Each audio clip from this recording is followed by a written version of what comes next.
Hi, everyone. If you're just joining us and you're here to learn about the salamander brigades and the spring salamander and amphibian migration, you're in the right place. We've still got a few minutes before we will get started. And folks will be chiming in for the next few minutes. But if you can hear me or you're all logged in, we always love to hear from you in the chat where you're zooming in from. And maybe a sign of spring that you've noticed recently. And I should say, I'm Brett Thelen with the Harris Center. I'll introduce myself more formally in a few minutes. But while we wait, we always love to hear where you're coming from, what you're seeing out there in the natural world. I'll get us started.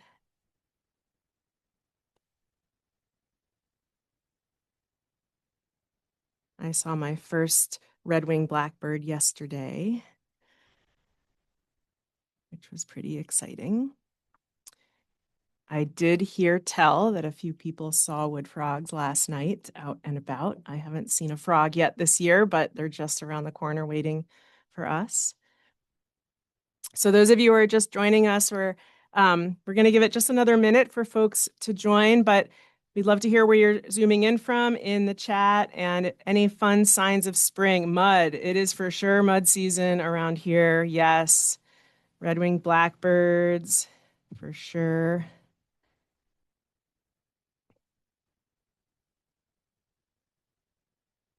We also have turkey vultures returning to Keene not too long ago.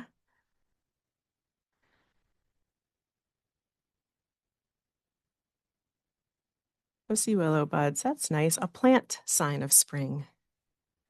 Lovely. Some people are probably they're zooming in from some pretty snowy places still, but spring is on the way. Those of us south of you can assure. All right. Well, while we are 7:01, so I think what I'll do is I'll get us started with a little bit of our Zoom reminders and some tips for hopefully a good Zoom experience while folks are getting settled in, and then we'll move on to introductions and get to it. So those of you who have joined us before, welcome back. You have probably gotten a message that we are recording this Zoom. That is for us to post to the Harris Center's YouTube channel, so anyone who wasn't able to join us tonight can watch. If you don't want to appear anywhere in that recording, the safest thing to do is to turn off your video. That also can be helpful if you are in a place with slower internet. It can help your Zoom speed. We have closed captioning enabled, but you can decide for yourself whether you would like to see that or not. Under More, you might see Show Subtitles or Hide Subtitles, and that's where you find that.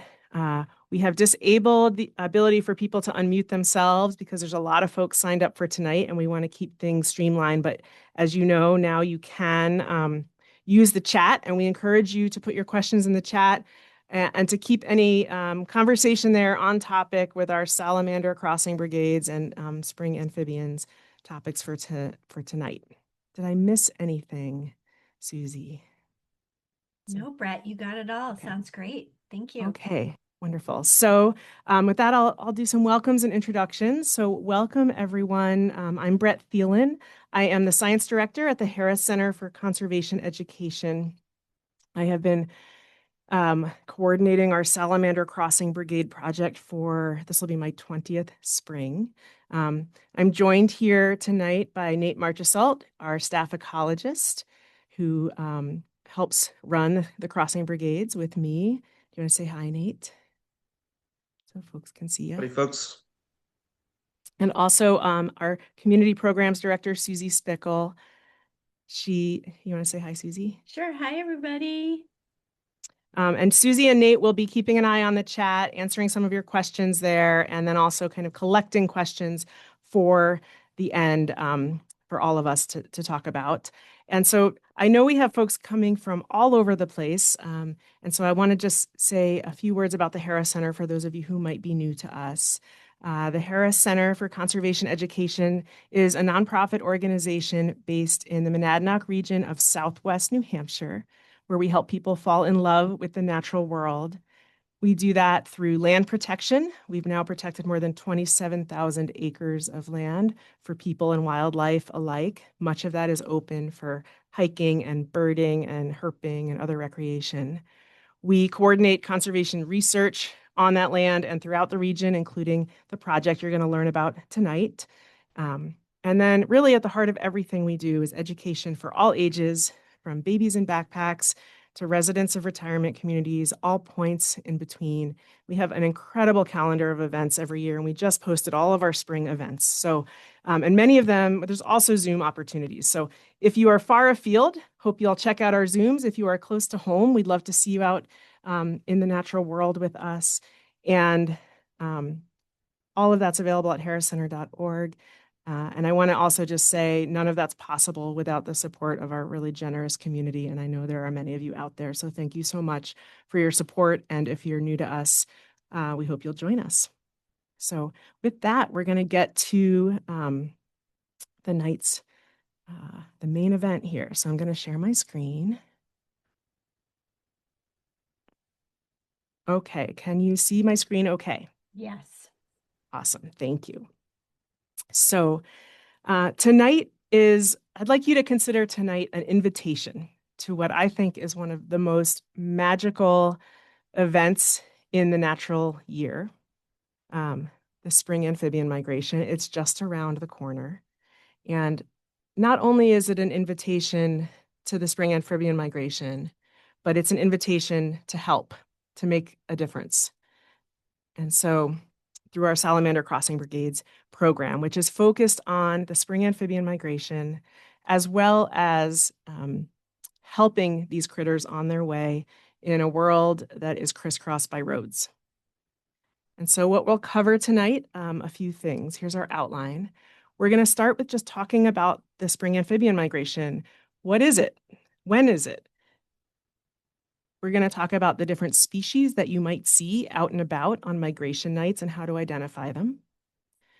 Talk a little bit about why amphibians matter, so that even if you decide you never want to go outside on a rainy night, it's too cold and wet for you, you can still become an advocate for amphibian conservation in your community. Then we'll get to the nitty-gritty of how the crossing brigades work, if you would like to participate in this project. Tips for finding crossings.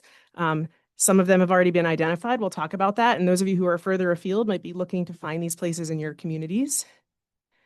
We'll kind of pull it all together with what to expect from soup to nuts on a big night. And then we'll wrap up with some of the successes that have occurred as a result of this project and what you can make possible. So with that, we're going to start with this myth that is in a lot of children's books. You hear about it at a lot of nature centers, particularly this time of year. And it's a myth that goes something like this. After a long, cold, snowy winter, spring arrives, the snow melts, the earth thaws, and one day it begins to rain. And it rains all day and into the night. And on that one big night, all of the spotted salamanders and all of the wood frogs and all of the spring peepers clamber up from the underground burrows where they have spent the winter on that one. And on that one big night, they migrate across the landscape on tiny feet to vernal pools to breed. We call this myth Big Night. And the magic behind the myth is real. It is true that on warm, rainy spring nights, tens of thousands of amphibians are afoot, migrating in what's called explosive breeding events to make it to vernal pools and other wetlands to breed. The reason I call it a myth is because in 20 years of paying attention to this phenomenon, I have almost never seen it happen on just one big night. We typically have a few big nights in a season, a handful of medium nights, a small night here or there. And all of this is because this phenomenon is entirely weather dependent. I will say big nights can happen anytime from mid-March through early May here in Southwest New Hampshire. If you're zooming in from further south, say New Jersey or Pennsylvania, big nights can start as early as February and are already underway. If you're coming here from further north, like the North Country of New Hampshire, Maine, southern Canada, you might have your migration season extend into late May. But here in the Monadnock region, we're typically looking from mid-March through early May. And the reason that there's not just typically one big night is that it's all weather dependent. And there's three factors that kind of come into play, three things that need to come together to create the conditions for an amphibian migration. The first, this is what we're waiting for right now, is thawed ground. The amphibians who migrate on big nights spend their winters underground. So even if it is 70 degrees above ground, if there's a blanket of snow or frozen soil, they just don't get the message that spring is here yet. So early in the season, we're waiting for the soil to thaw to at least 3 or 4 inches deep. I'll get into that a little bit more in a moment. Warm nighttime temperatures. By warm, we typically mean 40 degrees or above. That's the cutoff we usually use. That's because amphibians, as you might recall, are ectotherms or cold-blooded critters. So their body temperature mirrors that of their surroundings. And once we dip into the 30s, they're just not moving too much, too cold for them. And then, of course, rain. Amphibians generally need to stay wet. And so they like to move on rainy nights. All three of these things can have quite a bit of variability in the spring. And so while a classic big night is 45 degrees and solid rain, we could have a night where it rained earlier in the day and the ground is still wet. And so amphibians are still moving on wet ground, even though it's not actively raining.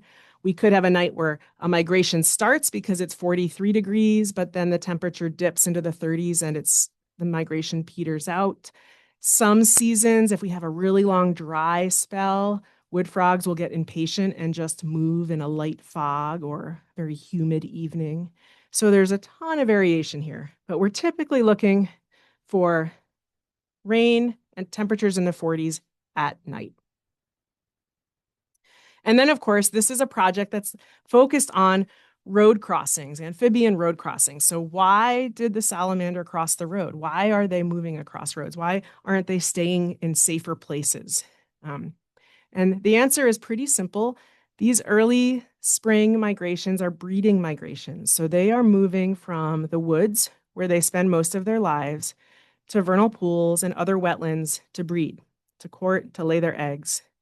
And they simply need to move from one place to the other. They can't breed in the woods and they can't live all year in the wetlands. And so on our landscape, if we have built roads between the woods that they need and the wetlands that they need, they simply have to cross them to get where they're going. So now we're going to kind of take a tour of the amphibians that you might see out on migration nights, learn how to identify them. And we're going to start with the most common early spring amphibians, the species you are most likely to see in the early part of the year at most of our crossing sites. And we're going to start, of course, with our poster child, our poster salamander for this whole project, the spotted salamander. I should say, one, that there will be a pop quizzes later on species ID, and also that all of this information is available in downloadable amphibian ID sheets and a volunteer handbook on the Harris Center website. So if you don't catch it all tonight, you can go back and study up later. But the spotted salamanders are pretty easy to ID. They're large salamanders, so 6 to 8 inches long, about as thick around as my thumb, and they have these bright yellow polka dots that are hard to miss. They also have very charming smiles, which really are quite endearing. It's hard to mistake them for anything else. Spotted salamanders can live more than 20 years if they're not eaten by a barred owl or hit by a car, but they spend 95% of that time underground. So big nights are your best chance for seeing them. Next on our list is the wood frog. These are tan or brown, sometimes orangey in color. They're a little bit smaller than the palm of my hand, and they're distinguishing feature is that dark mask behind each eye. We sometimes call it a bandit's mask. So, and then once they get to their vernal pool, they also make a sound that's quite distinctive. I'll play it for you.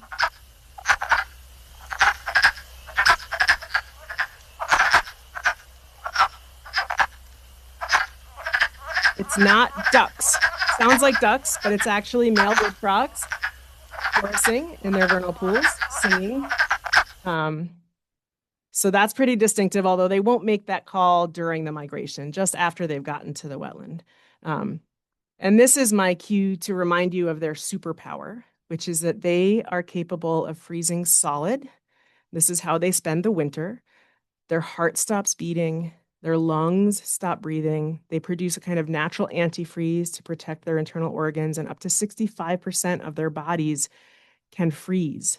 And they just wait there in that state of suspended animation for the spring thaw. And because of that, they can overwinter just 3 or 4 inches below the forest floor. Spotted salamanders cannot withstand freezing temperatures, and so they have to spend their winters much deeper below the freeze line. As a result, on our first migration nights of the season, sometimes we only see wood frogs and some other frogs that can freeze. We don't see spotted salamanders sometimes till later in the season, but wood frogs are extremely cold hardy, and they're often the first to be out and about. Our next common one, we have kind of 3 very common species on early spring nights: the spotted salamander, the wood frog, and this one, which you're going to tell me what it is. You can put the answer in the chat once you hear the sound that it makes.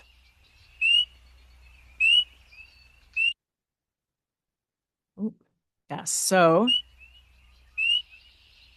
this, of course, is our spring peeper, the quintessential sound of spring. They have one of the largest sound volume to body mass ratios of any animal, which is to say that they are a very small frog that makes a very loud noise. They can peep 3,000 to 4,000 times per hour for several hours a night. And when they're all peeping together, the choruses are incredibly loud. They've been recorded at up to 120 decibels, so that's louder than a jackhammer at close range. They don't typically peep while they're migrating, so our first migration nights of the year can be quite quiet, but once they've gotten to the wetland, they really let it roar. And the way that you can identify a peeper is a few ways. One is that they are climbing frogs, so they have suction cup toes, also known as toe cups. You can see the toe pads. You can see those little suction cups at the end of each toe. So that's a distinctive feature of peepers. They also are very small in size. So the largest peeper you'll find is about the size of the tip of my thumb. And some of them have this cross on their back that you can see in this picture. That's where they get their Latin name, Pseudacris crucifer, for the cross that they bear on their backs. They're tan also in color and quite small. So this is to give you a sense of scale. So if you find a very small frog on the road, it is likely a peeper.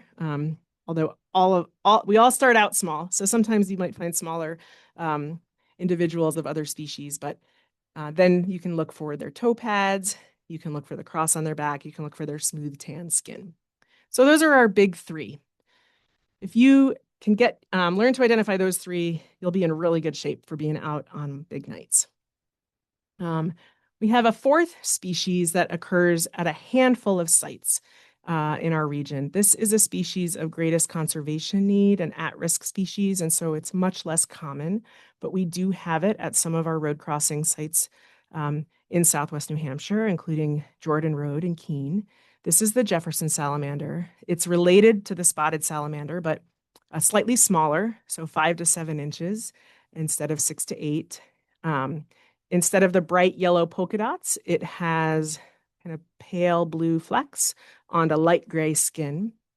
If you get a close look, you can also see their distinctive long toes, and they also have a very flat, kind of rudder-like tail, whereas spotted salamanders have more of a rounded tail. In some areas, there's another related salamander called the blue spotted salamander with darker gray skin and brighter blue flecks. And in places where these two species coexist, which includes much of New Hampshire, they frequently hybridize. And you can't tell from looking whether you have a Jefferson, a blue-spotted, or a hybrid, which we also sometimes call the Jefferson salamander complex. This is a very complex genetic relationship.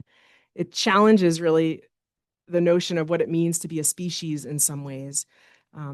These hybrids have all female lineages that practice what has been called kleptogenesis, klepto meaning stealing, genesis, genetic material. So they will utilize sperm from male Jefferson salamanders or male blue-spotted salamanders to initiate egg development. But they won't pass any of that male salamander's DNA down to their offspring. So they're essentially stealing that sperm in order to clone themselves. And studies have shown that these all female lineages are able to regenerate lost limbs 50% faster than the non-hybrids. So there must be some competitive advantage there. Not sure what it is, how it all works, but we do see them, and we just assume that we have hybrids. And so if you see kind of a large gray salamander with blue flecks and long toes, you have met a Jefferson complex salamander. So those are our big four. And then as it gets warmer, more and more amphibians come out on rainy nights. And some of them are migrating, breeding migrations, just like the spotties and the wood frogs. And some of them are out to forage or simply to move to summering habitat. But you might see any of these depending on the site you're at. And we'll start in the top left, which is the salamander I think most people think of when they think of salamanders. And that's probably because they are the only salamander in New Hampshire that is active at the same time and place that we are active, which is to say that they are diurnal, day active, and terrestrial, active above ground. All of our other salamanders are either nocturnal and or fossorial, so below ground, or stream salamanders. But red efts share the woods with us on rainy days. And so that's the red eft, which is the juvenile form of the eastern newt. They're pretty distinctive. They're bright orange typically, although they can tend a little bit drabber. They have bright orange dots, 2 rows of them running down their back, gold eyes. And we don't see a ton of them at our road crossings because they're day active. You don't see a bunch of them at night, but we sometimes do sadly find them at the beginning of the night when they were trying to cross the road during the day. We sometimes find them as roadkill, and every once in a while we'll find an adventurous red eft after sunset roaming around. They are, as I said, the juvenile form of the newt, the adult. This is the adult eastern newt there to the right. So as efts, they spend 2 to 3, sometimes up to 7 years wandering the woods, and then they undergo a massive transformation. Their skin changes color from bright orange to olive green. It changes texture, and it gets thinner so that they're able to absorb oxygen through their skin. They also, their tails change shape, become more rudder-like for swimming, and then they shift from that terrestrial land-based lifestyle to an aquatic lifestyle. So as adults, they can live another 8 to 10 years in lakes, ponds, beaver wetlands. So these are the salamanders you might see swimming around if you're out canoeing. We very rarely see them on roads on migration nights because they are aquatic. Next, bottom left here, we have not just our most common salamander, but our most common vertebrate in northeastern forests. This is a small salamander, so pinky-sized, has very tiny legs, as you can see, which makes it move kind of like a snake sometimes on wet roads. And it has a rust red stripe down its back.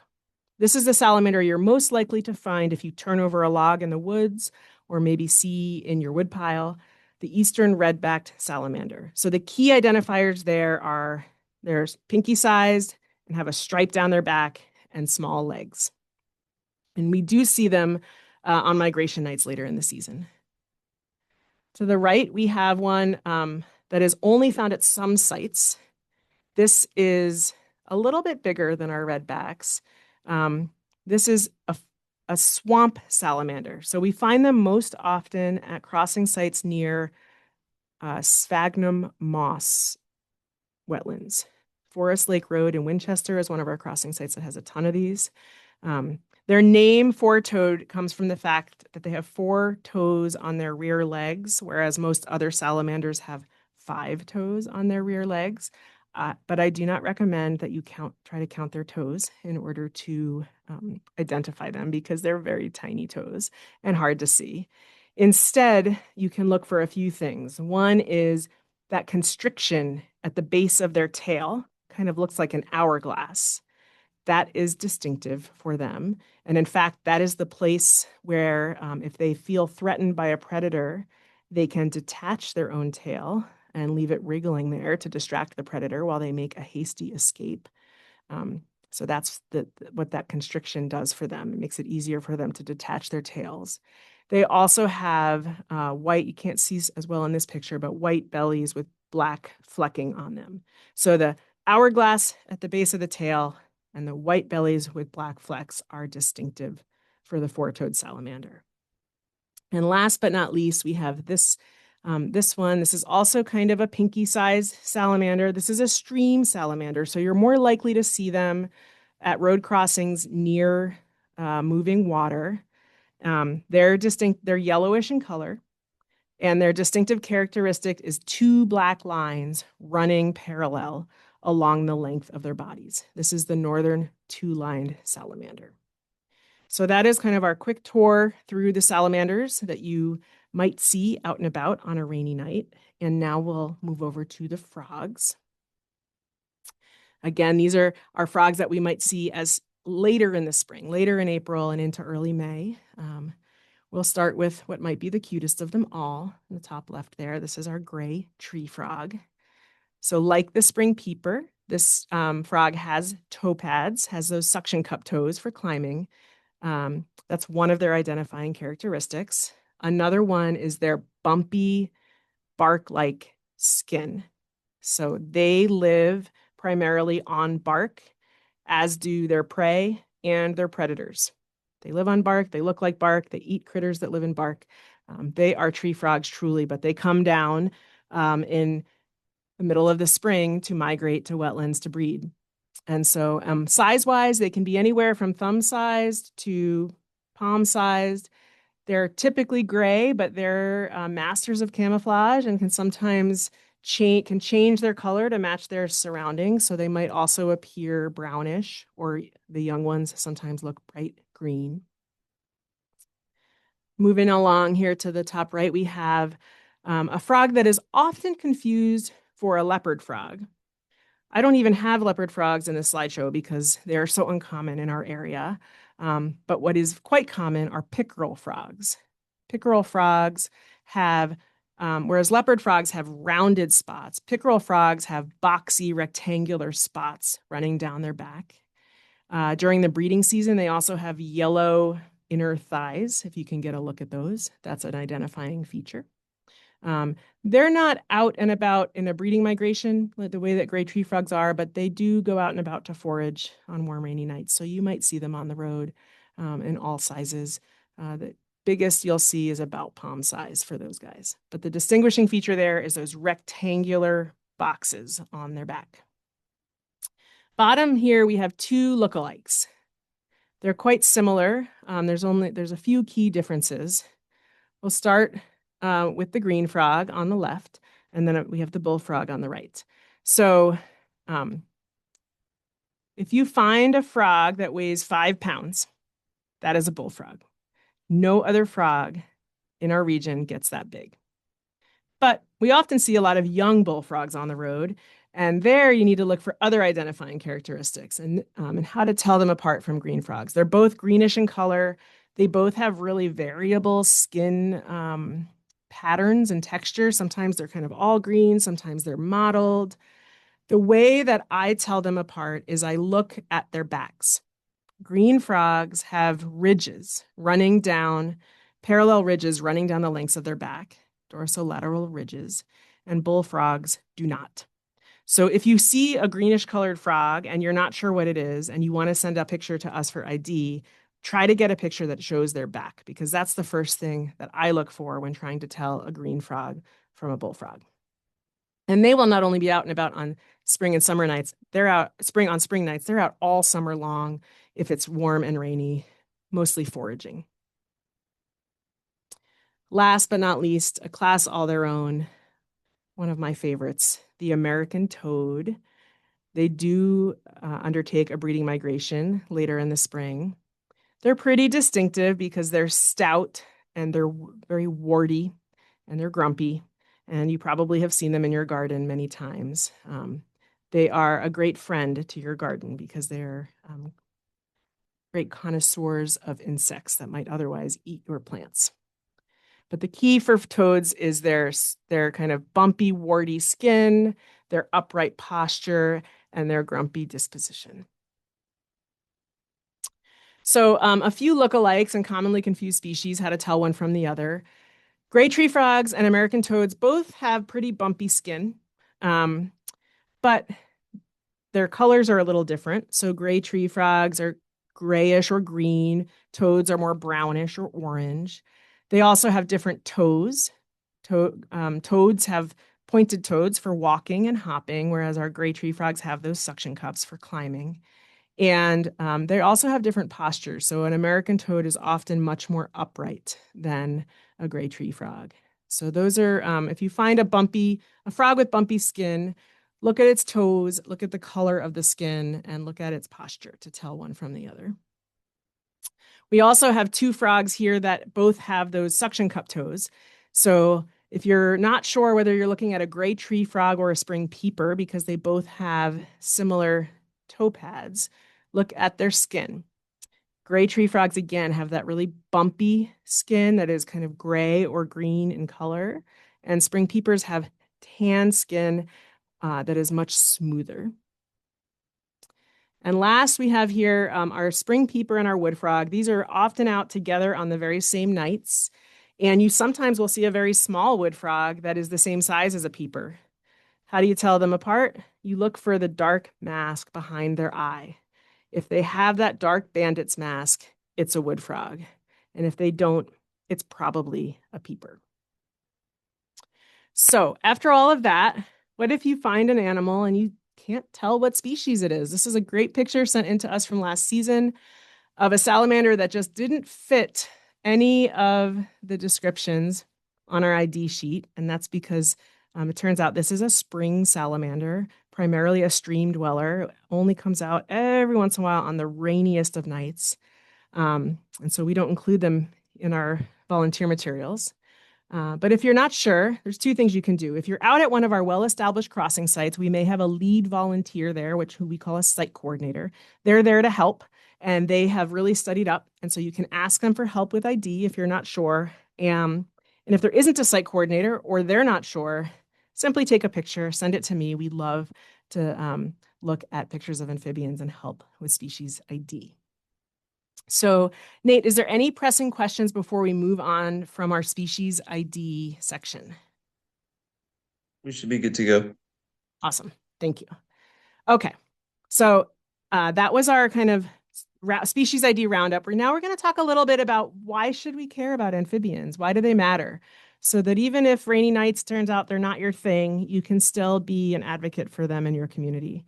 And we're going to start with talking about a concept that scientists use as part of studying the natural world called biomass. And it's a way of kind of comparing how much energy is moving through different systems in the bodies of different animals. And at its most basic level, you can calculate biomass by taking the mass of an individual and multiplying that by the mass of all the individuals of that species in that place at that time. So I always like to give the example, if I wanted to calculate the biomass of mice in the Harris Center building, I would get a figure for all the mice we have. There's quite a few. And then I want to say compare that to the the biomass of humans in the building. So I'd take my mass, I'd add that to Nate's mass and Susie's mass and all the naturalists and all the staff who were there and visitors who were there, and I'd get two numbers. And the comparison might surprise you because humans, of course, are far bigger than mice, but mice tend to be far more numerous. And so scientists have done this very same thing, looking at just redback salamanders. So remember the pinky-sized salamanders that you find in your woodpile. And they found that the biomass of that one salamander species was twice that of all the birds combined up at the Hubbard Brook Experimental Forest during peak bird breeding season. And this is a classic study from the 70s. New research is showing that they may have significantly underestimated how many redback salamanders there were. So it might even be bigger than that. Well, what does that mean? It means that there is a lot of energy moving through our woods and our wetlands and being transferred from one to the other in the bodies of amphibians. That plays out most prominently in the food web. So amphibians are important prey for herons and snakes and turtles and foxes and barred owls and raccoons. You name it, it probably will eat a frog if given half the chance. As adults, as eggs, and as juveniles. So here's your first pop quiz. What is this species on this person's hand? You can put it in the chat if you have a guess. Anyone have any guesses here? Yes, I'm seeing the right wood frog. So even though it's teeny tiny, it's sitting on the tip of a person's finger, it has that dark mass behind the eye. That's how you can tell. Great work, everyone. So it's not uncommon for a small vernal pool to produce more than 10,000 of these froglets. If they are lucky, 10 will make it to adulthood. The rest are food. That is how important they are in our forested systems. They also are really important predators of insects, worms, other invertebrate prey. So an American toad can eat 3 times their weight in bugs every day during the growing season, up to 10,000 invertebrates in a single season. Spotted salamander larvae are voracious consumers of mosquito larvae in their vernal pools. So they play a really important role in keeping insect populations in check, including insect pests in your garden. So they're right there in the middle of the food web. They're also incredibly sensitive to environmental change. They have porous skin, so they can absorb toxins from the environment. So they're very sensitive to toxins, pollutants, temperature change associated with climate change. So they're really kind of a bellwether species or group of species. If something's happening with our amphibians, then we know that there's a bigger issue at play in our environment. And there is a bigger issue at play. Worldwide, 60% of salamander species are threatened with extinction, and 39% of frogs. Taken together, that's more than 40% of all amphibian species worldwide. So this map shows the number of threatened amphibian species in a given place. So those places with the red dots have more than 60 threatened amphibian species, which is more than twice as many species as we have total here in New England for amphibians. And of course, a lot of this is due to climate change, habitat loss, very big, pollution. But there's other threats as well, including roads, which we'll get to in a minute. But I do want to point out that where we are in the Northeast, we don't have too many threatened species yet. And so we have an opportunity here to keep common species common. And here, one of the big concerns, in addition, of course, to habitat loss and change, is road mortality. So when I talk about roadkill or road mortality, this is a surprise to many people. So if I ask you, when you think of the word roadkill, what animals come to mind? Feel free to put some of those in the chat. If you think of the word roadkill, what species do you start to think of? Possum, skunks, down deer. I hear a lot of deer, squirrels, so raccoons. What these animals have in common is that they're pretty big. So we see them. Their bodies can stay on the road for a long time, and we can see them as we're driving by. They also tend to be hit one at a time. So we think of them more, but all of the research is showing that, in fact, reptiles and amphibians, who we don't often see, are the hardest hit by roadkill. 95% of all vertebrate roadkill in a study in Indiana was comprised of reptiles and amphibians. So salamanders, frogs, turtles, snakes. And the statistics are pretty stunning. There was a study in Canada a number of years ago that looked at just a 2-mile stretch of road over the course of 4 seasons and found 30,000 dead amphibians. Studies in New York and Vermont found more than 50% mortality of salamanders trying to cross paved rural roads. So your best case scenario there is that 1 out of every 2 made it across. And a study in Massachusetts found that if they didn't do something, that they could lose their spotted salamanders locally just due to road mortality within 25 years. So this is a really big issue for amphibians. We don't often see it, and the reason is that they are typically active at night. So they're small, they're hard to see, they're soft-bodied. So once they get hit, they're kind of easily crushed. They don't stay on the road a long time, and they're scavenged pretty thoroughly by morning by crows, foxes, ravens. And so even though there can be quite a bit of mortality happening, particularly on these rainy spring nights, by morning, much of it has been picked off, or they're so small that they're just kind of crushed beyond recognition. We don't see them the way that we see deer or squirrels. It's kind of an invisible pattern, but it's real and it's there. And if you spend any time out on a road on a rainy spring night, you will see it. So that's the sad part of the talk. And one other thing I want to say about this is that not all roads are created equal in this regard. Location is really important when it comes to reptiles and amphibians. So roadkill hotspots for amphibians and reptiles are typically on roads near water, which makes sense because this is where they live. And traffic volume matters too. So dirt roads with only a few homes on them don't pose too great a threat. 4-lane highways probably lost their amphibians a long time ago. But it's these kind of paved 2-lane rural roads, the ones that most of us drive every day, where the greatest concern is. So traffic volume for a rural road, approximately 450 vehicles a day. At half that, you could have 30% amphibian mortality. It doesn't take a lot of cars to do a lot of damage, particularly on migration nights when there might be dozens of animals on the road at any given time. Even just one car driving through a crossing hotspot on a migration night with tons of tiny thumb-sized peepers can do damage without even realizing it. So that's the sad part. We're done with that now. We're going to move on and we're going to talk about the solutions because there are solutions and they work. And the best gold standard solution here are tunnels and with guiding curbing or fencing to kind of encourage salamanders to those tunnels. These are the best. The reason being that they are available all year round for the salamanders, the frogs, and any other critters who can fit through them. They're available in the spring when the adults are moving in to migrate into the wetlands. They're available in the fall when the young of the year are leaving the wetlands, which is a much less concentrated migration, much harder to kind of predict and get crossing brigade folks to gather around. They're just there all the time for when amphibians need them.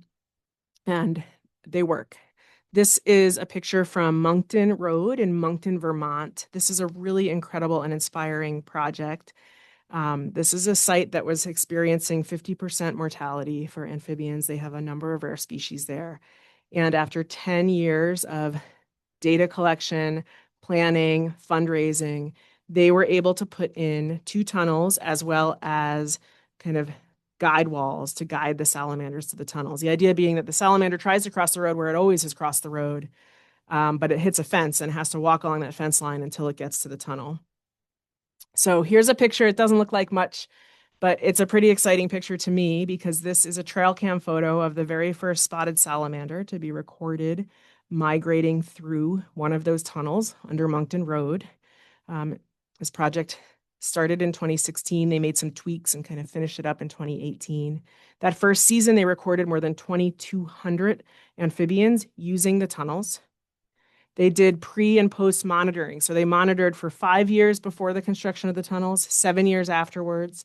And they found that amphibian road mortality dropped by 80% at that site, 94% for non-climbing species. So the peepers could climb up and over those fences if they really want to, but the spotted salamanders cannot.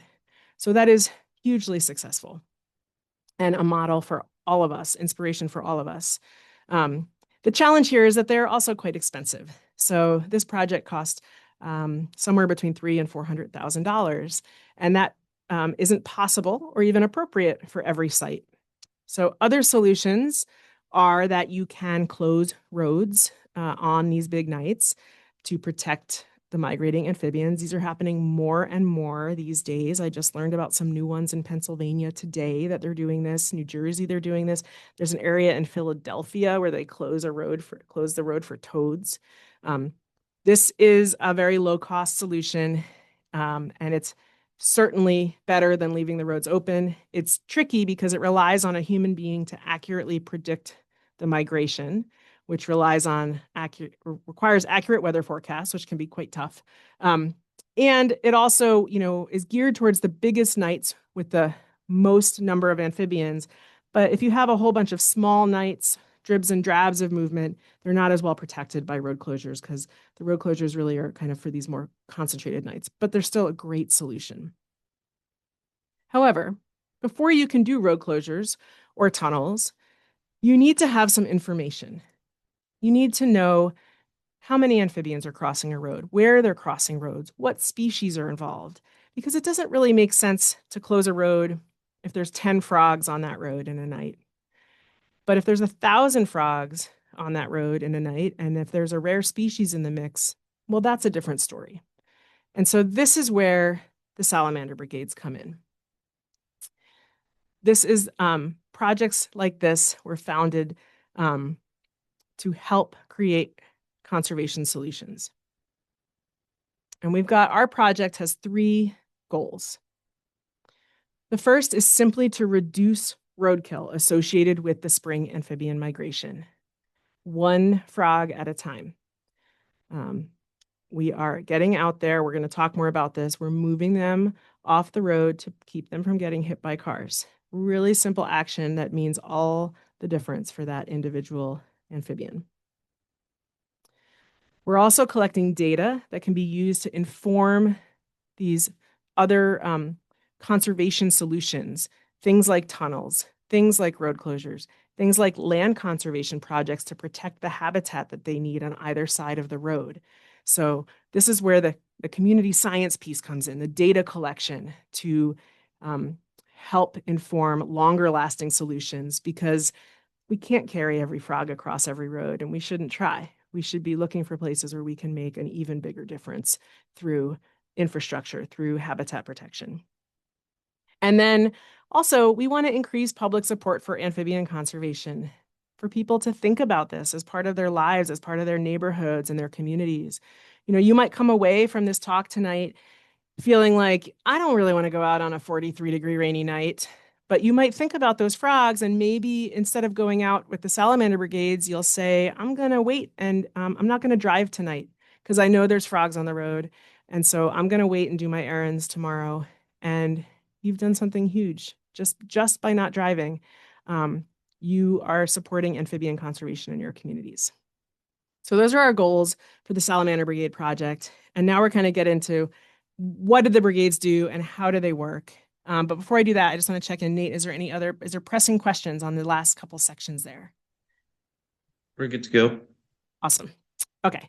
So what do the Salamander Brigades do? If you sign up for this project, what will you be doing? And this is divided into 2 timeframes. The first is before these big nights, and then on the big nights. So the very first thing before the big nights is to attend a training. So you are halfway there. You're already well on your way for this step. We hold these trainings to kind of help connect you to the big night experience, but also especially to talk about safety, which we're going to do in a minute. And so this is the first step. You've already done it. You're there. The next is to stay on call. So I have already been asked this question several times this season. I get asked this question more than any other question every spring, which is, when will the salamanders migrate? And I really dearly wish I could say April 12th. Put it on your calendar. Don't miss it. Let's all go out. Let's be there. But because, as you now know, this is weather dependent, we can't really plan this very far in advance. What we do in order to help folks stay on call are a few things. So first is, we do have an email list, and after this training, we'll send you a link if you would, like to sign up for our list. We email folks when we think a migration is most likely. We also will send out information about, what happened out there on big nights, little field reports and photos. So if you want to find out when big night will be in the Monadnock region, we'd love for you to sign up for our email list. We would love for you to sign up if you want to volunteer with this project at all. But we try not to send too many emails to you. And also, the weather forecast changes on a dime. And so in order to kind of minimize emails and really save those for the most likely nights, we also keep a 5-day salamander forecast on the Harris Center website. We update it at least once a day during the season. We've got these color-coded symbols here. I will let you in on a secret, which is that I never switch it to green until the day of, because weather forecasts change so dramatically that I don't feel confident that we can predict like a go, go, go kind of night more than a day or two in advance. So there'll be a lot of yellows, a lot of maybes. And underneath the color-coded dates, there's also a narrative that gives more detail that I would encourage you to read. So it shares things like, particularly this time of year, there are some areas of our region that are pretty well thawed by, or will be soon, and others that are very snow-covered. And so our first migration night of the season might only happen in some parts of our region. And so I talk about that in the narrative. We talk about where you're likely to find other volunteers on migration night. So read the details, and feel free to check that anytime. If you're wondering, if you're looking at the weather and you're thinking, gosh, it looks like it could be a big night, but I haven't heard from Brett, our email might have just landed in your spam folder or promotions folder, but you can always check the online salamander forecast. It is the most current, most up-to-date. And then if you're further afield, I should say this forecast is really geared towards the Monadnock region of Southwest New Hampshire.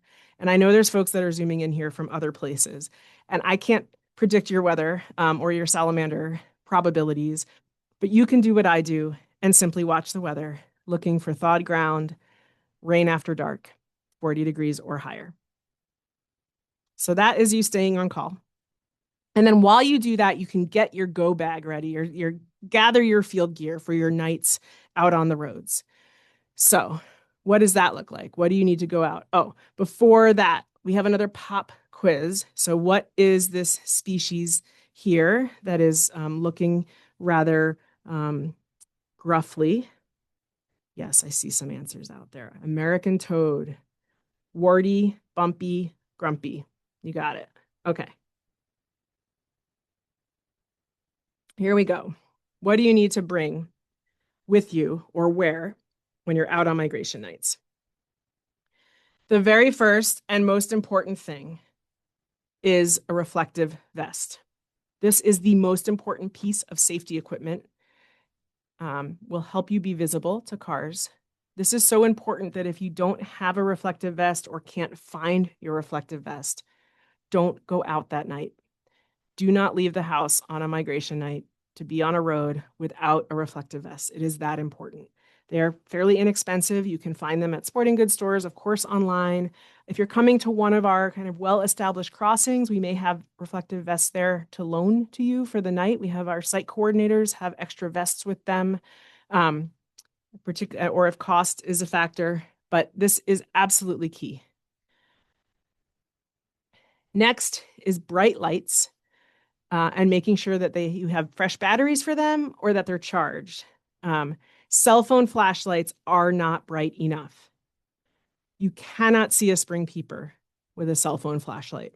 You need a real flashlight on these nights. I can't tell you how many times people show up with just their phones. It is not good enough. You need a flashlight, and you need to make sure that it's charged.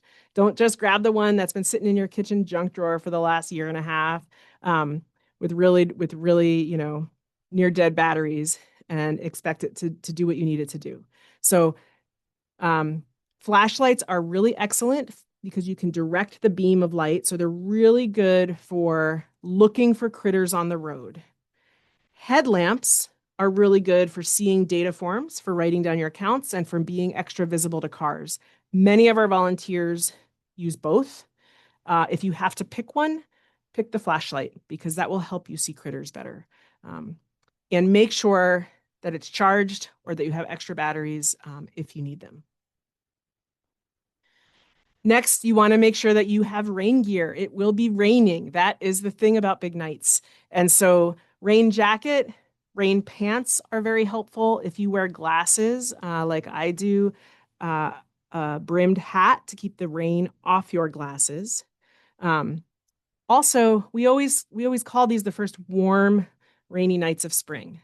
But warm to a wood frog who can literally freeze solid and survive is not the same thing as warm to a human. And it can feel pretty chilly out there after a few hours in 43-degree temperatures. So bundle up, bring warm layers.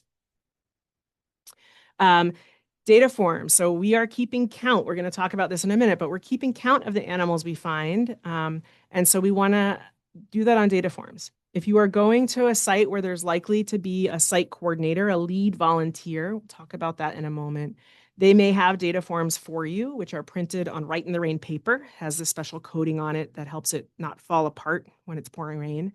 You can also print your own data forms out at home.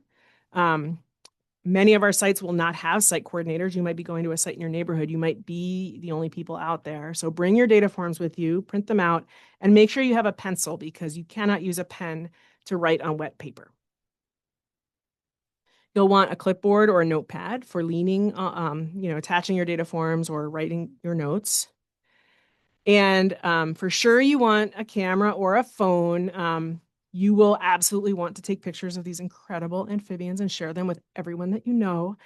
We also love when people share photos with us. We have a place on our website where you can submit photos, and we use selections of those in our newsletters and our field reports on our social media. So we assume if you share it with us that we have permission to share it further than that with credit to you. But we love to see your pictures. We encourage you to take them and to share them. And you definitely want a picture of your first spotted salamander. Trust me on that. Okay, the last few things are optional. So we're going to talk in a minute about handling amphibians and how to do that safely. More and more people are opting for disposable gloves. This is a great option as long as they don't have powder on them. This is something that we weren't thinking about, say, 10 years ago, but in the era of climate change and kind of with our warming climate, the concern about amphibian disease is growing. There is no safety risk to humans from handling amphibians. And for the most part, I'm not super concerned if you're staying at one site for the night about handling amphibians and transmitting disease among them because they're all going into the same vernal pool and they're perfectly capable of spreading diseases amongst themselves, whether or not you've helped them get there. But if you think you might be moving, from one site to another, having gloves on that you can swap out in between will help keep things separate. And it's not required, but it's not a bad idea. The last two things, a bucket or a bin. There's a few reasons that you might want this. One is that if you have a small bin to put the amphibian in, that just minimizes the time that you're handling them with your hands. Also, we have some sites where it is just so busy on big nights that it is more efficient to put a dozen salamanders in a bucket and carry them across the road and gently release them all at the same time than to do it one at a time. If you do this, it is very important that that bucket be cleaned with soap and water, no toxins, no chemicals, no household solutions. Like, don't grab the bucket out of your hall closet that you just used to, wax your floors or what have you. We need to make sure that these are clean and protective of the amphibians. So if you bring that, just make sure that it's spick and span, cleaned with soap and water, and wet. The last piece, we still have a few folks that like this. So if you spend enough time on a road on a migration night, the unfortunate reality is that you will come across some casualties. It is up to you whether you choose to count them. Some people really don't want to think about the dead amphibians. They just want to help the live ones, and then that's all they count. If you count a dead amphibian, we ask you to remove it from the road. And that is so that we don't count that same animal multiple times. We don't have 5 people walking past the same dead peeper, each person recording it on their data form. So if you count a dead animal, which we do appreciate, it helps give a fuller and more realistic picture of what's happening out there. We ask you to remove it from the road. Most of the time, people just pick them up with their fingers and take them off the road. They will be food for someone else before morning. And not everybody likes to touch them. So some folks bring a scoop or a spatula to handle specifically the dead amphibians so that they don't have to come into contact with them. That is up to you. Okay, so you're ready. You have all your gear. Now it's time for a big night. What are you doing on the big nights? You're going to your crossing site. We'll talk about that in a minute, how to find where to go. And when you get there, after you've gotten yourself situated, you park safely, you're all geared up in your reflective vest, you're moving amphibians across the road. You're walking up and down the road looking for amphibians. And when you find one, you are picking it up and moving it across the road in the direction it was going. We used to call ourselves the Salamander Crossing Guards. And we rebranded a bunch of years ago because crossing guards stop traffic.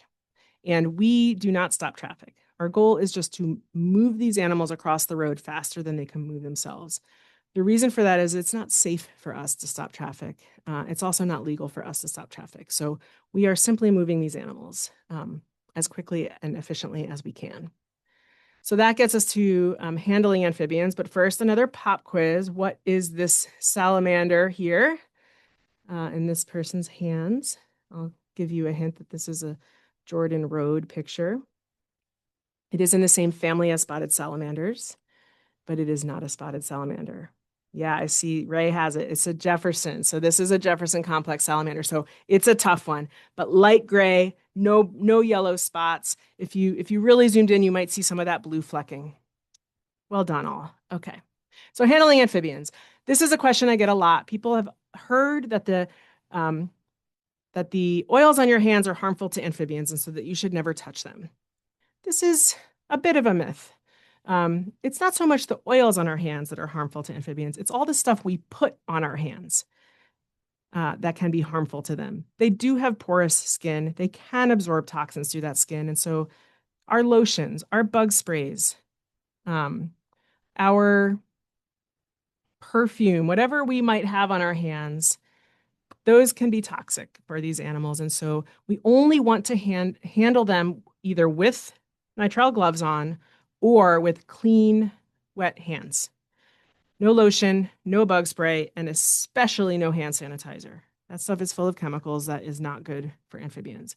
So I basically just recommend, if you're not going to be using gloves, washing your hands with soap and water before you leave the house, maybe sticking them into a puddle when you get to your site, and then washing them with soap and water when you get home. Because if you've spent the night moving toads across the road, your hands are going to be a little bit gooey, and you definitely want to wash them. Keep it brief. We are helping them, but they don't always know that. And being handled by a large mammal who they think might be trying to eat them is stressful for them. So you want to handle them as little as possible to get them where they're going. As you're carrying them, you want to either make sure you have a really firm, gentle grip on them so that they can't hop or wriggle out of your hand and fall to the ground. If you're a taller person, this could be several feet, and that could be harmful. So you can hold them low.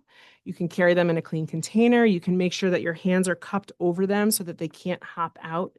You just want to prevent them from falling. You never want to grab them or pick them up by their legs or their tails. This can hurt them. So as we've talked about, some of these salamanders can detach those tails and leave them wriggling there as they make an escape. They can regrow them, which is astounding, but it takes a lot of energy. We don't want to put them through that. So grab them around the center of their bodies, good firm hold around the center of their bodies. And then when you get to the other side of the road, release them gently on the ground. Don't drop them on purpose. Don't toss them. I never would have thought I had to say this, but I had a volunteer a number of years ago who felt that maybe if he showed them a little tough love, it might discourage them from coming to the road if they had kind of a bad experience there. But the reality is that these animals need to cross this road, whether we like it or not. And so we want to make it a gentle crossing. So while we're out there, we're moving them across the road. The other thing we're doing is we're keeping count by species and by live versus dead. This is really great to do with a team. So you have one person moving the amphibians and the other person keeping count on their data form. This is what our data forms look like. They're downloadable on our website on our volunteer materials page. Some really basic data. Who's out there? When are you out there? When did you start? When did you end? What's the weather conditions? And then just tick marks. So 1, 2, 3, 4, and then the fifth one, you cross it. That makes it easier to count them at the end of the night. You might also, there's a place for notes. Maybe you saw a barred owl hunting for peepers or really, really pretty spotted salamander that you wanted to tell us about. So you've kept count. At the end of the night, then you're reporting your data.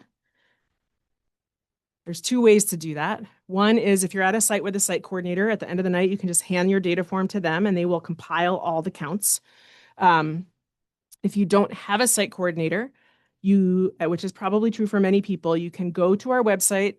On our volunteer materials page, we have, and I'll show you a screenshot of that in a minute, a spot where you can just click submit counts, and we have an online data form, and you can transfer all that data from your field sheet into our online system. I encourage you to do this as soon as possible after you get home on a migration night. The very night is the best. The next morning is great too. The longer you wait, the less likely you are to remember to share that data with us. And also, we like to send out field reports about what happened out on the roads that night because we get lots of questions from people who were out in Keene and wondering how it was in Peterborough or beyond. So the sooner you get your data to us, the sooner we can share it with everyone. And the longer you wait, less likely you are to remember, and the less likely then we aren't able to use that data for conservation down the road. So, and then of course, the most important thing that you're doing out there is you're staying safe. This is like the primary goal of these trainings. And so I'm going to talk about that next. So staying safe, the number one rule of staying safe is wear a reflective vest. I've told you this probably 5 times. I might tell you 5 more before the end of the night. It is so important that you are visible to cars, and reflective vests are a key part of that. Here's some example. This is my interns from mine from a number of years back. Could you see them without those vests? No, you could not see them. You need to wear a reflective vest if you're going to be on a road. So the next is, again, bring a bright light and make sure it's charged. Make sure you have fresh batteries, and that will make you more visible. Some of our volunteers, when a car is passing by, will point their lights at themselves to make their reflective vest really pop. You do want to make sure that you're not shining your light in other people's eyes or at the drivers in passing cars on purpose or by accident, even if you're really mad because they didn't slow down and you want to teach them a lesson. That is not safe. Shine your light on the ground, on critters, on your reflective vest, but not at other folks. You're staying alert. You're always looking and listening for cars. We often will do a thing like when you're kids, you're playing in the road and you hear a car coming, you say, car, everybody gets off the road. That's what it's like out on sites with other, on these nights. As you walk up and down the road looking for critters, I encourage you to walk facing traffic so that you will always see cars as they are coming onto you. You might scoot across the center line to grab a critter to bring it across, but then continue walking in a manner where you can see oncoming cars. And then when they come, you are stepping aside as soon as you see them coming into view, and you are reminding and helping everyone around you to do the same thing. Sometimes when we're really caught up in the moment and we're really excited and we're looking at a spotted salamander, you know, you get kind of tunnel vision and you're zeroed in. This is where all your friends out there with you are going to say, hey, it's time to get out of the road. As we've talked, you're not going to try to stop traffic. You're just moving critters across the road as faster than you can move themselves. I will say, I keep saying, be efficient, move them quickly. One thing you don't want to do is run at these sites. Very easy to slip on a wet night. Also very easy to accidentally step on a peeper. So we're walking with purpose. And the last one sounds obvious, but I'm going to give you a scenario where it might not be so obvious. Don't risk your life for amphibians. So if you come out and do this, the first time you see a spotted salamander, you will fall madly in love. You will be so enamored of this critter and all of their kin.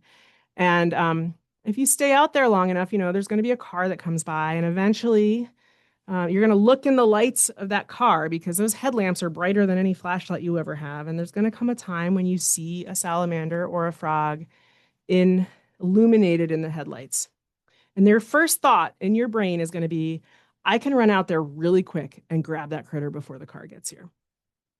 Every one of us has that thought. I want the next voice you hear in your head to be my voice saying, don't do that. Don't do it. These roads are wet. It is very easy to slip when you are moving fast. It is very easy for a salamander or a frog to wriggle out of your hand when you're in a rush. It is not safe. You have to just step aside, hope for the best, and tend to that salamander after the car has passed. If you want to go out with kids, a few other considerations. This is a powerful experience for kids. It can be transformative, and we don't want to discourage this as an experience. However, it is also not an inherently safe activity to be on a road at night when it's raining and foggy and misty and driving visibility is poor and drivers might not be expecting to see you. So a few extra considerations. Leave the youngest kids at home. Wait until kids are elementary school age, preferably upper elementary school age and up, before bringing them out to roads on big nights. They need to know how to follow directions, how to be safe around traffic. You need to be able to trust that they're not going to dart into the road when they're really excited and they see a frog. Good idea to do a little homework. Scout out your site ahead of time. Look for a crossing that is family friendly. We're going to talk in a few minutes about how to figure out where to go. And we have a lot of notes on the sites that we consider family friendly or not family friendly. But it's a good idea to go out in the daylight for yourself. Take a look. What are the speed limits? Are there road shoulders? Is there street lights? Is there fast moving traffic? Pick the slower, quieter sites. I know this one isn't always possible, but strive to bring one adult for each child, and the primary responsibility of that adult is the child in their care. 1-to-1 ratio if you can manage it. And if you've got a big family, enlist aunties and uncles and neighbors and friends, because it's really difficult if you are one adult with 3 or 4 super excited kids. It's really difficult to ensure that all of them are staying safe. So the more adult friends you can have with you, the better. And every single person in your group needs to be wearing a reflective vest, not just the kids, not just the grown-ups. I do want to mention, I've been mentioning site coordinators. These are, I just want to mention what they do, because maybe if this is your first year with the brigades, this might not be the role for you, but in future years, we hope you'll consider it. We're always in need of site coordinators.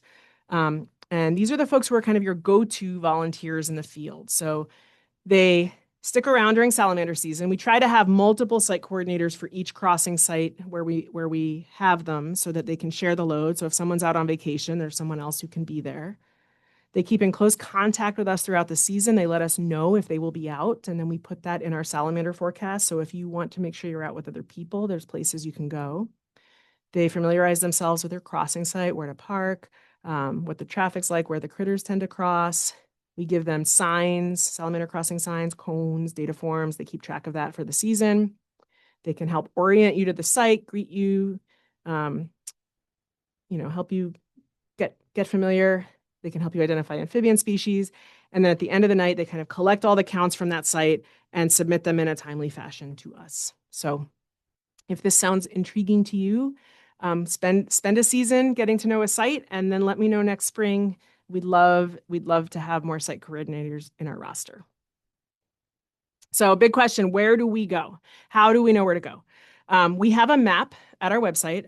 This map includes, is primarily focused on the Monadnock region of Southwest New Hampshire, although not exclusively. Each one of those icons, you can click on it and more information will pop up. So the yellow salamanders are what we call kind of our established, well-established crossing sites. We've been going to these sites for many years. We try to line up site coordinators for them. We have information sheets that give you really detailed information on how to get there, where to park, what to expect for those yellow salamander sites. And in the beginning, those were the only crossing sites we had with this project. But as more and more people came to learn about this project, I started getting calls and emails from folks far away. They would say, I live 3 hours from Keene, but I don't mind driving. I really want to come be a part of this. And I thought, this is all wrong. Like, we should be driving as little as possible on these nights. How many amphibians might we accidentally run over on our way to help other amphibians? And also, the weather changes so quickly. So if you leave your house 3 hours later, the rain might have stopped, or it might have gotten too cold. So what we want here is to stay close to home. And so then we started accepting information about crossing sites from other people in other places. That's all those green frogs. And whatever information we have, we put up there. So it might be very detailed location information, where to park and what to expect. It might be something like, hey, Brett, I saw a spotted salamander on this road once. And we put it up there just to help you find a place that's close to home, but we need more information. We also started including sites for this map all over New Hampshire. So even though we only really collect data from the southwest part of the state, to try to kind of play matchmaker and help people connect with sites that are close to them, we include sites from throughout New Hampshire. And we also have a data form on our website for reporting new sites. So all of the sites on this map were reported to us by people. It's not modeling. It's not computer magic. It's just humans observing amphibians and letting us know. So if you find a site that is not on our map, we have a data form. You can submit that and we can add it to the map for next year. What if you look at that map and there aren't any crossings near you? Well, good news is there are projects like this all over the place. New Jersey, New York, Pennsylvania, Vermont, Maine, Massachusetts, now other parts of New Hampshire. Shout out to the folks at Squam who are watching tonight, having a watch party for their new brigades. So we have a list of all of the crossing projects that we know about on our website. They range from a single person who goes out to a single site and is looking for folks to join them, to statewide efforts like Maine Big Night, which is all over the state of Maine. So take a look, see if you can find one close to home. If you can't, then it's time for a road survey. It's time to get out there and see if you can find a crossing in your town. I'm sure there is one. There are crossings all over the place. And so the way that you do that, you start just like every other, crossing brigade volunteer by watching the weather, looking for conditions to be right. Thawed ground, 40 degrees or higher at night, wet weather. And then you're going to think about your town. You're going to think about places where there are roads near water. Our classic crossing sites, many of our crossing sites have forested hillside on one side and vernal pools or shallow wetlands on the other. So think about your town. Are there places like that you know of? Those are the places to go and check on migration nights or when conditions are right. You can also go to iNaturalist, which is a community science platform where people report sightings of any living species. You can filter for spotted salamander or wood frog and your town, and then you can look at all those observations and see which ones of these were reported on roads. That might be a place to go and check out on a crossing night.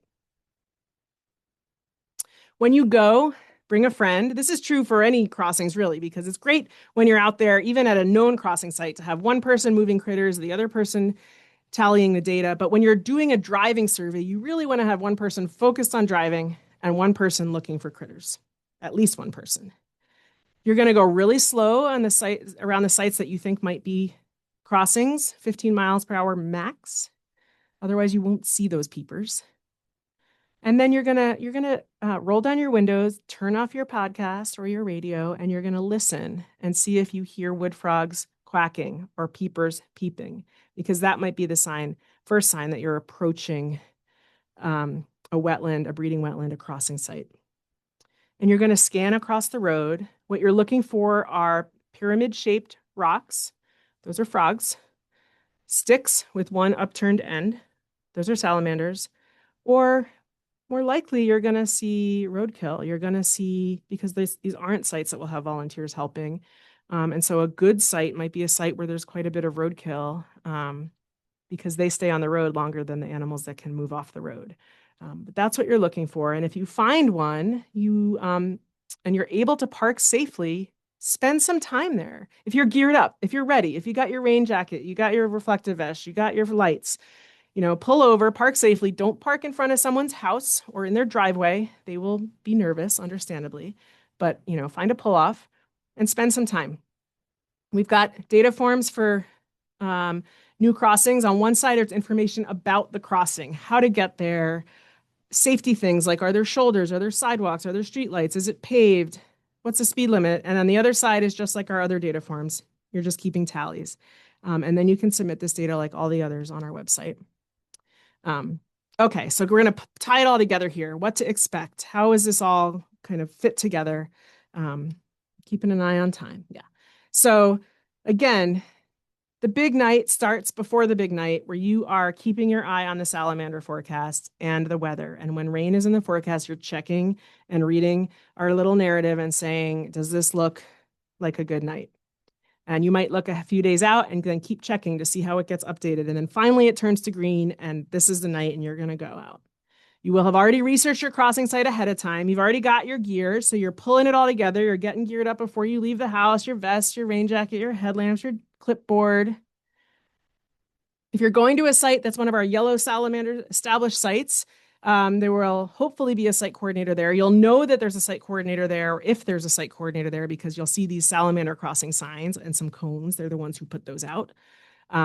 So you'll park and you'll find them. The site coordinators have reflective vests that say Harris Center on the back in reflective lettering.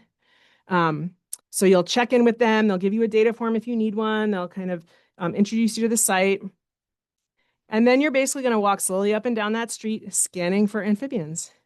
When you find one, you're moving it off the road in the direction it was heading. Maybe you're taking a picture, you're writing it on your data form, and then you're doing that all over again for as long as you wish. We tell people, come if you can, stay as long as you like. So the migration will continue all night long if conditions are good. If it gets cold or dry, the amphibian activity will slow down. We have some folks who come for half an hour. We have some folks who stay for 5-6 hours. Most people wrap it up between 10 and 11 o'clock at night. Some night owls will stay out till 2 a.m. You decide for yourself what works for you. And then as you go home, of course, you want to drive carefully because there may be critters on the road. There almost certainly will be. When you get there, you're going to submit your data and photos. This is what that looks like on our website. There's a spot for submitting counts, a separate spot for submitting photos, and a third for reporting new crossing sites. And then you're going to think back about what an awesome night it was, and you're going to pat yourself in the back for making a real difference in the lives of these amphibians.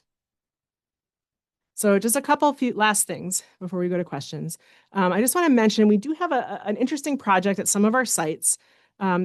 Spotted salamanders, their spot patterns are unique to individuals, so kind of like fingerprints on humans.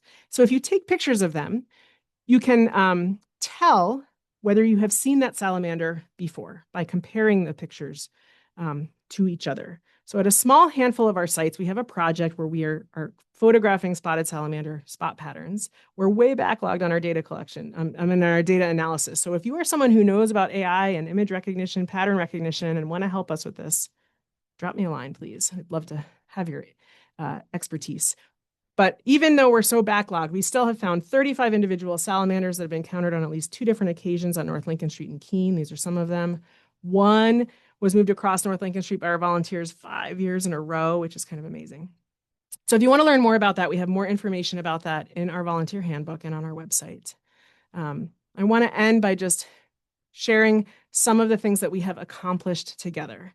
The first is just a simple but rather astounding number.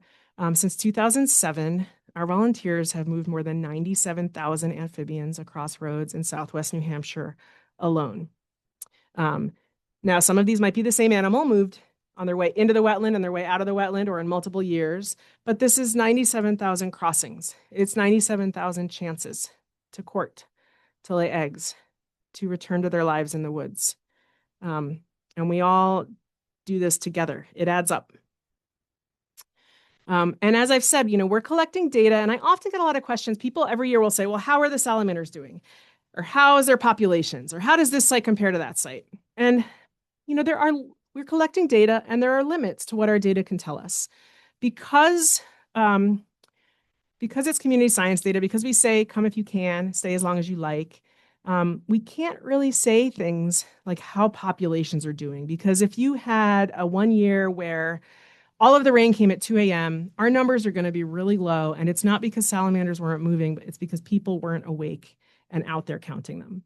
Or if we have the same number of amphibians at 2 different sites and we have 2 volunteers at one site and 25 volunteers at another, it stands to reason that the site with more volunteers is going to record more amphibians. So site by site, year-to-year comparisons are pretty tricky. But we are still collecting meaningful data. And here's some examples of that. The first is from 2008. This was our first big success. This is our North Lincoln Street crossing site. It does not look like that anymore. The beavers have come in and transformed it completely. But it used to be woods on both sides of the road. And in our kind of early years, 2008, we came out and the woods were gone on this side of the road. And this for sale sign was up. And it turns out the Conservation Commission had a proposal before them to develop this site. And they had heard about our project. And so they called me up and they said, how does this site compare to all the other sites? How important is it? And I said, well, I can't really answer that question for all the reasons I've just shared with you. But I can tell you that the other night, 838 frogs crossed the road, and they were all going onto that property. And we had 25 volunteers out there counting them. So I feel very confident that if I had said there's a lot of frogs out there, but didn't have those numbers, that things might have turned out differently. Because what's a lot? Is it 10? Is it 100? Is it 1,000? But to be able to say 838 frogs in 4 hours and 25 people who put their own comfort aside to go out and ensure their safety, those numbers tell a story that words can't tell. And so in this case, the Conservation Commission not only denied the development permit, but they opted to buy this land as conservation land for the city of Keene because of its importance as a migratory amphibian pathway. And I don't think we would have done it without our data. 10 years later at that site, we worked with the city of Keene to do the very first big night detours, amphibian road closures in New Hampshire. We're still doing them at North Lincoln Street. We can close the road entirely to traffic. A few years after the North Lincoln closure started, we did them up at Jordan Road 2. We still do.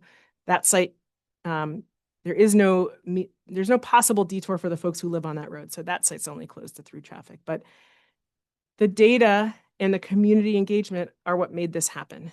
We couldn't have done it without all of you.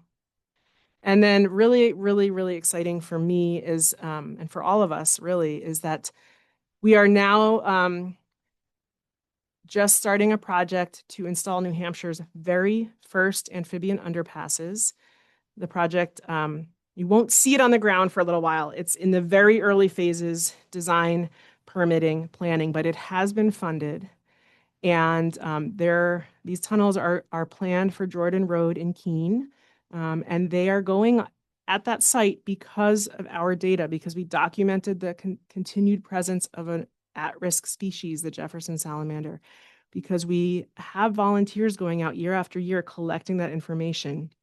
New Hampshire Fish and Game came to us and said, we'd like to do an amphibian tunnel where they came to us because of this project, and they picked that site because of our data.